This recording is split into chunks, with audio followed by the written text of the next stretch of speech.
ओडिशार राज्यर उत्तर बालेश्वर माटी कवि नाटकार सह कलाकीर्ति राज्यर ऐतिह्य संपन्न अंचल जलेश्वर माटी और जलेश्वर ब्लॉक अंतर्गत रायबणिया अंचल माटी अनेक महान व्यक्ति को जन्म देइथिबा बेले आधुनिकतार स्मार्टफोन भितर वर्तमान युवपीढ़ी भितर आउ कलाकीर्ति देखिबार परिलक्षित हेउनाही।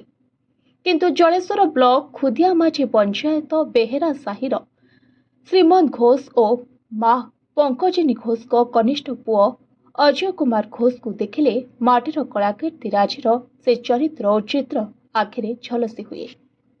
पिलाबेलू बापाठू तुली धरिबा शिखी परे परे अंतर्जातीय बालुका शिल्पी सुदर्शन पट्टनायक को गुरुमणि एकलव्य साजी बालुका स्तूप तैयारी आरंभ करथिले। 2013 रु आज जाए क्लांत न प्रतिनिधि सामाजिक वार्ता दे आर्ट करते।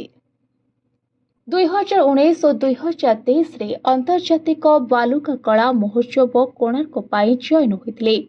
पूर्णचंद्र उच्च विद्यालय रु माध्यमिक फकीरमोहन युक्त कॉलेज रु पास करी सीटी करी एबे श्रीकृष्णपुर प्राथमिक विद्यालय रे सहकारी शिक्षक भावे कार्यरत अछंती। किंतु कला तांकर एक निशा।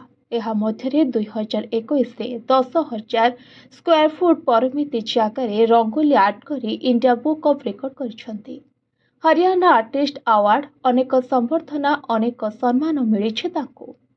एसबू काम पाई परिवार लोक एवं धर्मपत्नी मधुस्मिता सहयोग ही तांको आगको जीवाको शक्ति देइछे। छोट एक गाँ बेहेरा साही को दुनिया रे सुनाम बढ़ाइबा पाई तांकर चेष्टा बोली से कहिसेंती। राखी पूर्णिमा मुरुजरे सुंदर जगन्नाथ बलभद्र सह भौणी सुभद्रा चित्र लोकों बेस मन किणी। Report voice of Odisha live.